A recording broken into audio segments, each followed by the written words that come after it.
jiraka ni sungalo jora sahru ramadan alladhi unzila fihi alquran hudan linnas wa bayyinatin min alhuda wal furqan faman shahida minkum sahra falyasum o yeddeli ko sunga jirabka ciren ka hadisa ko jaraytumul hilala fasumu akonna yesu sungalo yedro yesu bon mo min ye kafiriye summa wajibi kafirika an ko sun wajibi rasulama de ka me kafiri summa wajiba ka harin na sunna fanate saha parce que bato dunkete bo don ka ba ya yira ni kafiri na islamiyara sungalo konona la lam yaljimhu qada aba yire mina ni sungalo na islamiyara sungalo konona la islamiyara yiro min tile mununa ba yire mina bulusu munun temena ka kato kafiriya la usaralitaka alaka aya qoso qul lil ladina kafaru in yantahu yughfaru lahum ma qad salafa kafiri ka kafira la sungalo temenala na islamiyara sungalo mununa be uluso sungalo temenala kafira la usaralitaka aw na ya soro sungalo fana konona de la tile konona de la ambe salli fana wakati de la kafiri de tunye asilamiyara salli fana wakati kata salli fana la kata tile be aba yiremina atemmi ate dumuni ko otola tile to min temena la kato kafira la fana sarataka niye mo fulo islama mo fulanna alqismu sani as-saghir fala yajibu alayhi siyam hatta yabluqa demisen fitini sungalo la summa wajibi aka fo kata balighiya kiden ka hadisa ko sawru fi al-qalam anni salasati anni naim hatta yastaykhija wa anni shaghir hatta yakbura wa anni al-majnun hatta yufiqa demisen fitini summa wajibi aka minni mo min koy be selafu la dege ki ka demisenu bila sunna kuni sul la dege pour ka salafu la dege basitala salafu salu tumbu ka demisen fitinu la sun unu betam mishiri kono ni mi nogo ye demiseni min mina ube kungo ya mina nu kasira ube tilon ko fendo dama pour ka nege fo kata tilebe ka nyina dumuni ni jiko salafu tumbu ke wala ni ko ibi ka demisenu la su kuni su entraînement ni suye basitala mogo do fana be har ni demisenu yere ko be su ubu bali sunna wote hinna kata demiseni made hinna kata demiseni yare kala modina de kono ani baton de kalamu ni demiseni min ko ni sunna sunya de waya toriya do sumbe toral lase demiseni minna ama balu ye ka dewna o bali sunna basitika mi sunte min toro ibla ukasu awa demiseni be balu ya ni ko damado de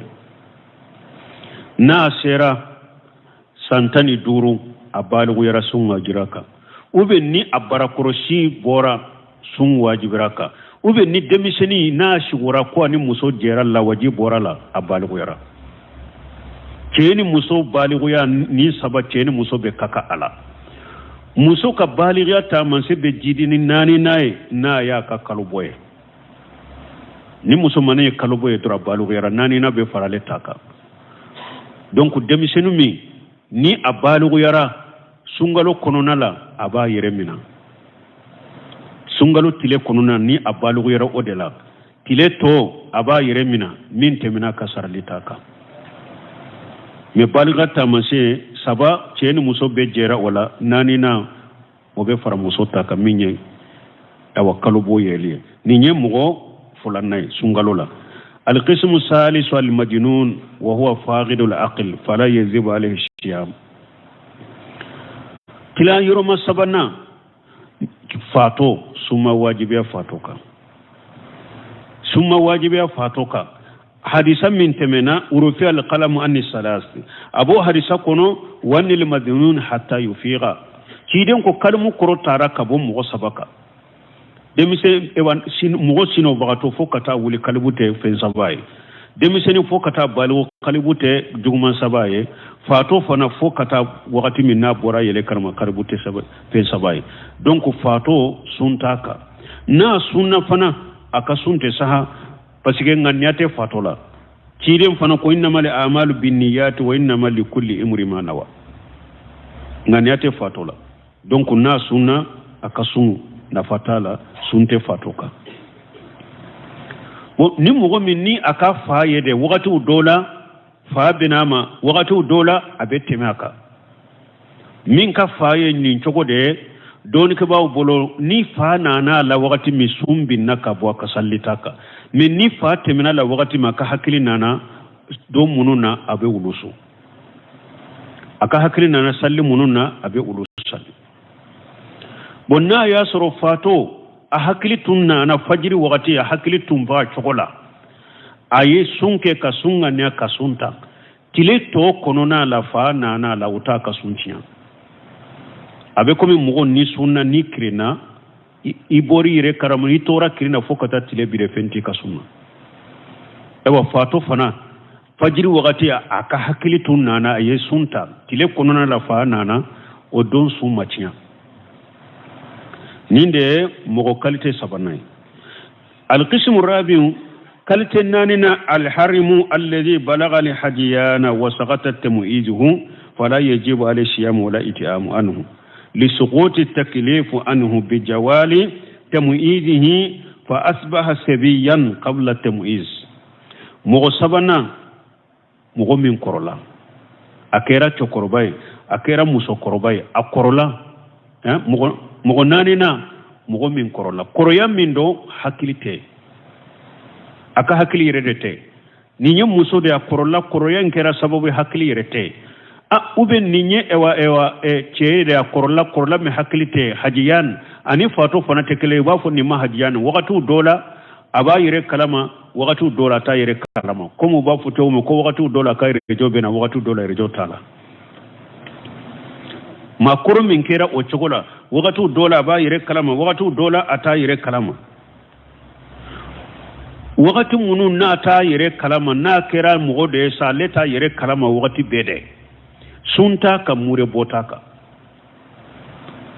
ma koro min de ni hakili de chinyana korola hakili chinyana sunta ka murebo binna ka boaka parce que ka hakilite ate fen kalama o kiri be komi demiseni ka kiri akiri be komi demiseni ka kiri sum binna ka boaka murebo taka parce que hada mari min ni ka hakilite dro silamiya sariya ka teklifu binna ka boyka ni muso korba mi hakilite chokorba mi hakilite sunta ka murebo taka men na ya soro waqatu dola hakili bina wakati dola fana hakili tena wakati munun nana naka hakili bala sumbaka na tese kaso wabu mure boke wakati munun ni hakili tala suntaka wayrola mure botaka ninye mugo nani nay alqism alqamis mugo duruna العاجز عن الصيام عجزا مستمرا لا يرجى جواله كالكبير والمريض مرضا لا يرجى برؤه كصاحب سرطان مغو دورنا مغو من دسرا سنة دس من دو فنا كوداي دو تسده كومي اوا مغو من كورولا يارو كورولا نيفولا دي كوريا فلو نيكا حكيلتي akorola hakili fanate sunte ninka mure botoka wamate molawa nin fulana min fulen nenya alete se kasu koroya koso me hakili bere me koroyende koso atese kasu me aleka hakili machiare aleka hakili be atese kasu fana ube bana bagato min tese kasu bana min bala fana bana intese ka furake komi kanseru na nyogona ube mo munu malaka lafia ulu sugun sun bulina kabe ulu ka mube mure boke ma korban min tese kasu mi hakili bala ube bana bagato min bana dobila bana minni e yere jigita bana inkene yalila bana sugu min do ita atekene e jigita kene yalila ni mugo sugu sungalo la nu tese de kudai sumbinna kabulu ko mure boke mure bo na kadu ye sungalo dongodo donko kilo wonesfu ko kilo keleni tlanje do ya kawye me mbe kitabum minka nyon nya foye majalis saru ramadan bunu shemin oleye sawu ale ya jate mina bebe kilo fulani garamu binani de donc ale ko ni mure bo sisa donc ni be mure imbo iba kede rubu usa abe komi nanko ni ewa sawu fana fule kopunya nani de be do sawula donc kopunya nani sawu tila nani na kopunya kele ale yo jatemina obe boye kilo tilanche ani garamuta mimba le ka kitabu ngono ya kilo kele ni garamu kilo tilanche ani garamuta dongo do ibo bo kadi fantama ube na kadiye iba bila ni sungalo banna iba be fara nyogon ka sungalo benatile mugani kononto de la mugani kononto ta iba fara nyogon ka ube ni sungalo benatile bisaba de leba be fara nyogon ka tobi ka fantam muga ani kononto wele ube na dum ube ka fantam bisaba wele ube na dum ni nye munun be mure boke wayre munun tese ka su mogo min korola ube mogo min ni bana bala tese ka furake uruba ke nin chogola فالقسم السادس المسافر مغو كاليتي ورونا ويتامدي تامدي سنغلوس لا إذا لم يقصد بسفره تحيل على الفطر تامدي مني إما تاما دابوا كما كاكي فيري پوري كاشي كامي سنغلو كنونا لا إبي مي منا ياسرو أي كتاما پروغراما كما دي پوري كاشي كامي دي ate daga ka mimini ye haramu ye ka ne ye tama ke fere de kata mini de masungalo la mini haramu yare ka de me ni ma tama indabo akama tama de nanila sungalo konona la awa sumbi naka boy ke be saka juruta me doni kama ko tama de min fule ni nye ikalla hala be chogo ya sabala ni yere ya do tama in konona be saka sun tindegu ibe sun puru juru kana do ila wanta sumu wa khairul lakum su puru juru kana do de ni yere ya do sunti degu bon ni yere ya do fana ni sunna a sun aten toro membe musaka sura la de mente toro aten degu bani tora basema e ka sunto o de kani mana ni be tamala yi sunni ni sumbaliya be kakaya sunni ni sumbaliya be kakay bolo e ka su o de kani men ni yere yaado ni sunna be degun suralade mente toro koni e kam mi ode kani men ni yere yaado ni sunna sunyire be tora de sema sunkere e ma haramwe la darara wala dirara komi nya fo tuma be der labe ko me utese ka fode wakati inde koso ni nyemo woro na tamade ibe se ka juruta sungalola ni sigira ibasara al qismu sabiun مغولون فلنا المريض الذي يرجى برء مرضه وله ثلاث حالات مو ولون فلنا بنا بغتو مي بنا مندو اي جيغي بالي بنا كنيا ايادو بنا بغتو ايو كولوسي مغو منون كورولا ولو يتشوغو يا فلاي بنا بغتو فنا يتشوغو يا فلاي بنا من تسيكا فراكانت منو اولا ni wolon fulanna sisa ni nye bana bagato de bana minyi soro i jigi bala ko ibe na frake i jigi bala ko ibe na kenaya nim bana sugun ebe mi sungalo la me ibe juru de ta ni sungalo temena iba sara me e bana bagato fana la hala sara bika la hala folo ni e yere yado bana membenna njigi bala bena frake et puis bana sugun min do fana mbese kasu atin toro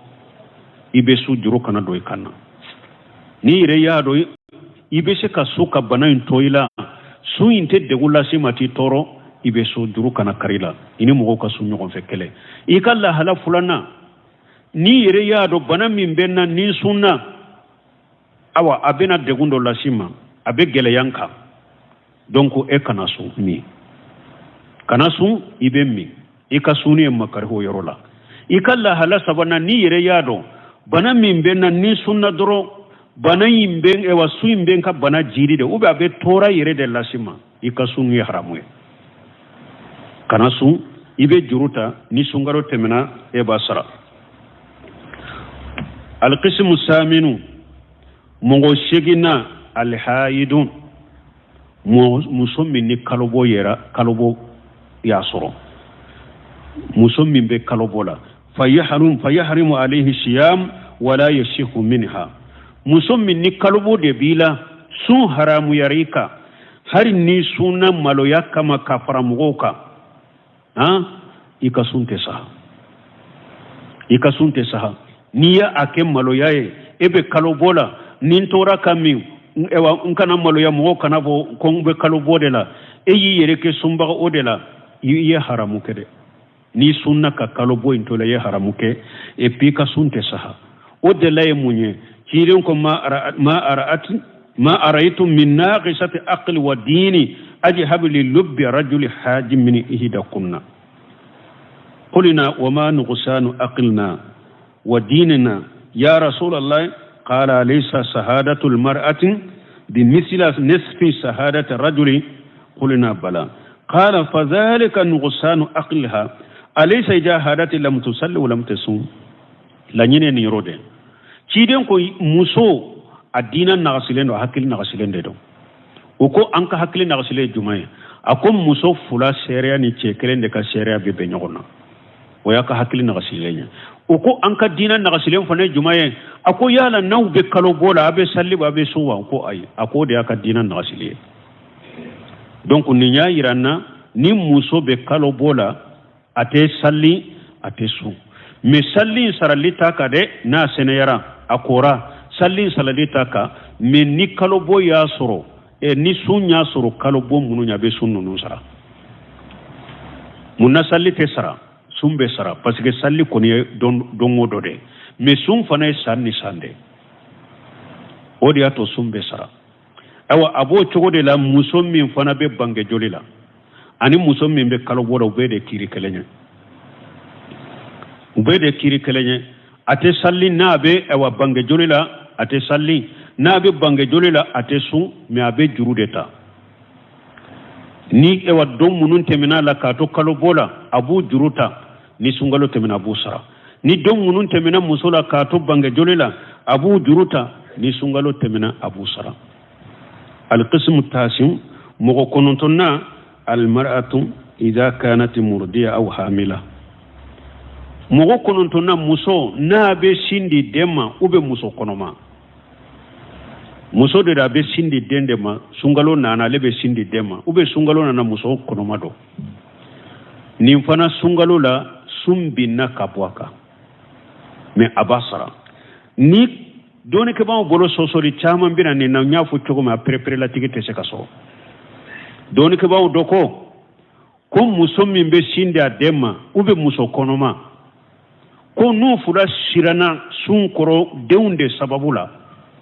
ko ube juruta me ko menu ba sara ube mure boke kafaraka ni yokuma doye me na ya soro muso min be sindi ay dema ube muso min na konoma dedo asirana ni sunna tora be senyere dema tora be nyere de be tora surala ko abe ko mi banabagato kiri wala be juruta ni sungalo temina ba sara mure bota nofe doni kama do fana ko muso min be sindi adema ube muso min ni konoma do sungalo la ko abe ewa mure bode ke ko sumbi ndande ka boaka ko abe mure boke ko sunta ka ko abe mure boke nimbe fora me don kaba ka kuma sahale kuma ube tentelen ko fe ka cence hari shebo yemmin fo majabi tugu yemmin fo abe senselen ko fe utara sabati minka muso konoma do muso be sindi de ma isra na yire de koro isra na dende koro isra ni yire ni dende koro wawo ubila ube bila bana bagato ka kiri de kono ube sungalo juru de ta doro nu sera ka sara domi ubasara ka foite su ibe mure de bo ote ube ka fo fana ka mure bo anofe ka sare be mure bo anofo si sahalente o si sahalente uya delila ke munye inna allaha wada anil musafiri satara salah وأن المسافر والحامل والمرضي صوما أو صياما ko ciden ko tamade alaye ewa tamade ko salli tilance alaya bi ka bo tamadenka bo tamade ani musommi be en kono mado ani musommi be sindi adema ko alaye sumbi ka bo nonunka me bilisugu nyumando mana sun wakati abinna ka buka utesu me ni sungalo temena ubasara kuma sahlenya ninde muso konoma muso min be sindi adema sungalo na ye soro ibe simmi de la si dembi simmi ube konomado ni te se ka sun hari na kera sungalo fura saba de kai ba be de juruta ni sera ka sara domi de ba sara ni sera ka sara wati mi iba sara munun ba fo ko sara litte ka sunti ka ibe mure bode ke kuma sahalente munun fana ba fo ko jurube sara de mure bobe ka no fas olu fana sahalente lezina daima tumami doni ka ba grupu sikira ka tente ka de law sense u sabatira minka ube komi bana bakatore fa iddatu min ayyam ukharu ube jurude ta doro ni sungalo temena uba sara ni nyem mo jolina e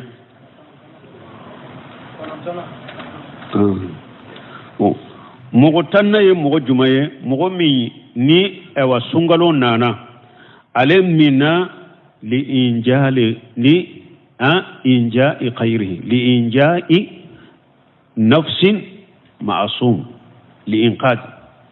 man ahtaja lil fitri mogo tanna mogo jumaye man ahtaja lil fitri li dafi darurati khayrihi ka inqad ma'asumi ni mogo mi hatagira minina puru ka darura wuli ka bo mogo wereka mogo ni minin ka ni minye nin tangale misali la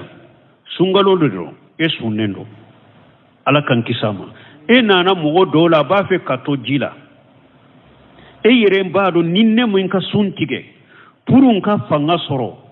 nka se ka do ji nkono kanimbo akanato ji na beto ji na suntige ikakisi ni sungalo temena ibasara ube tasuma donna yuro do de la e sunnendo e yaado nimma suntige nte se ka nin tasuma faga nimma tasuma in fana faga ewa nimbe toala mi ka suntige ika fanga soro ika tasuma faga kabwa tigila donc doni ke ba wuye pompion do nimbo kadiri de kono sungalo kono na ni tasuma donna yuro mi nu yire yaado namman ka suntige kam yante se ka tasuma in faga ukami sungalo tile kono ka tasuma faga ni sungalo temena donc ubasara ubafo ninde ma mo mi minna pour ni wori kisili sababula ni minye ni kisilanya abo togola fana mo mi fana be mi ambe jahadu wakati dela anni kafiru de be nyogona anyere bado nanko anka sun an sun to ka kafiru kele an fanga be dogo ya be se ka she anna ambe mi pour anka fanga soro jahadu na ambe mi pour anka fanga soro ka jahadu ke donc ninde mo qualité tanye sungalo konona mo qualité tanye ninde donc ambe ala deli sungalo ala ka iranna lafiya ni kenyala ni disukun kalasi nambo sura kono kasu ka fori alo jora yado mo tilalendo sungalo suni na katatila yoromata nin ko fana tilo yoromata info ka perepere la tigana ka della uni hadisa qur'ana kono wakati to haratilanchebo kanto akono droba fo wakati sera mbu fo ku surunya me nde kuma munun fo ni mogo mi makobula ku dafalen soroni yere bese ka sege sigara bukanna Sheikh Muhammad ibn Salih Usaymin rahimahullah aye kitabu do dilaninka ko majalisu shahru ramadan aye kitabu do dilaninka kitabu nyuma sungalo kola majalisu shahru ramadan ako kitabu yunkono ako mogo tilalendo kata sunna sungalo kono kata tila yoromata ako al-qismu al-awwalu tila yoroma folo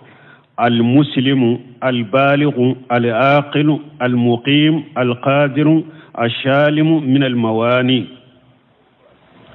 سنغلو ناجو رسوني واجب جونكا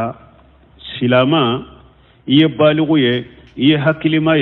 يشغلنو يتتاملا يبشي كسوينكي يكسلنو كابو بالي فن ميمبي بالي سنة ni mogo sugu min fulen ni ninde mogo foloye ni sun wajira minka ni mogo sugun sun wajibira ninka ni qur'ana ye a wajibira ka ni tiren ka sunna ye a wajibira ka bil ijma silama sun wajira ka ni sungalo jora sahru ramadan alladhi unzila fihi alquran hudan linnas wa bayyinatin min alhuda wal furqan faman sahida minkum sahra falyasum o yeddeli ko sun wajira ka ciren ka hadisa ko jaraytumul hilala fasumu akonna yesu ngalo ye duro ayesu bo mo min ye kafiriye summa wajibi kafirika anko sun wajibira silama de ka me kafiri summa wajiba ka harin na sunna fana te saha parce que bato dunkete bo don ka ba yayira ni kafiri na